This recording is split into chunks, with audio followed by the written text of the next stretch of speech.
Okay, if you've clicked this link expecting mutilation, then I'm sorry, you're going to be a little bit disappointed. But just stick around for a few minutes and you might get to see the potential power of one of these things.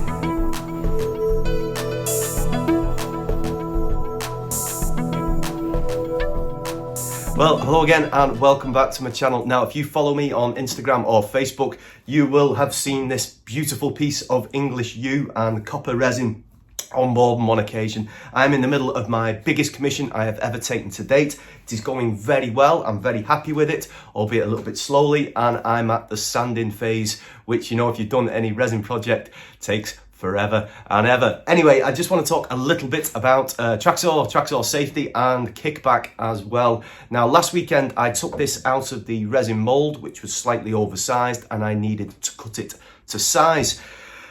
Now, it was going to be, without a doubt, the most expensive cut I've ever done on a Tracksaw, so everything had to be perfect. So I spent forever and a day, the best part of 40 minutes, lining up my first cut. So I had my BenchDogs rail square, my U-Power laser level, my framing square. Everything had to be meticulous. I put a new blade on my Festool Tracksaw because it needed to be right, obviously for myself, but also for my client as well. And I do it in two passes, so we're looking at the best part is about 45mm thick, this or something. So, and as you can see, I passed it through on the first pass.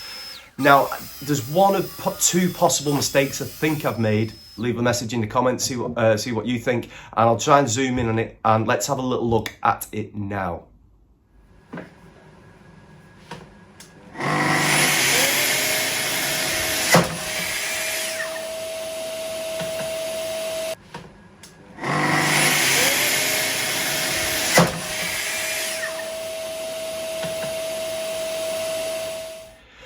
Boom, yes, kicked right back up.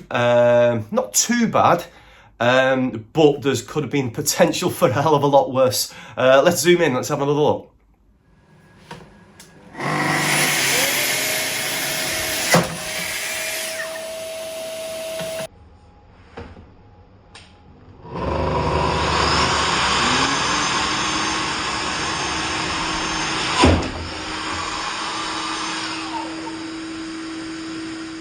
Yes, now I think one, of possibly two mistakes. A, I don't think I let the motor get up to full speed before I depressed it for the second plunge.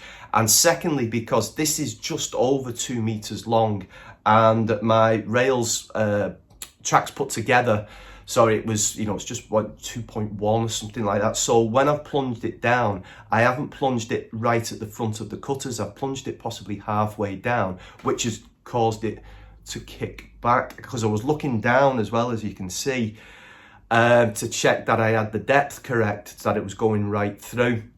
Now, I always stand to the side because obviously I'm only working with the one arm. I don't like to stand behind it, and you know, thankfully it kicked up and just to the side of me and not kicked up right into me mush.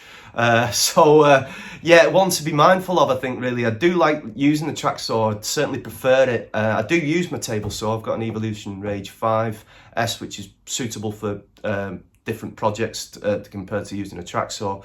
But the difference being that I'd rather have the blade spinning away from me and downwards as opposed to spinning towards me and upwards with a table saw, if that makes sense. So yeah, I feel better with the Tracksaw on that, but that's not to then realise that it isn't a dangerous tool machine to be using. So definitely one for me to be thinking about again for the future. So I just thought I'd share that one with you. You know, I always share my mistakes. You know, I filmed hours just to get 30 seconds footage, so that was running along in the background, and wow, did it scare the life out of me. Anyway, right, that's going to be it for this one, ladies and gents, folks. So if I don't get a chance to speak to you individually via the comments, please have a wonderful Christmas, Happy New Year, and I will see you soon. Take care, and thanks for watching.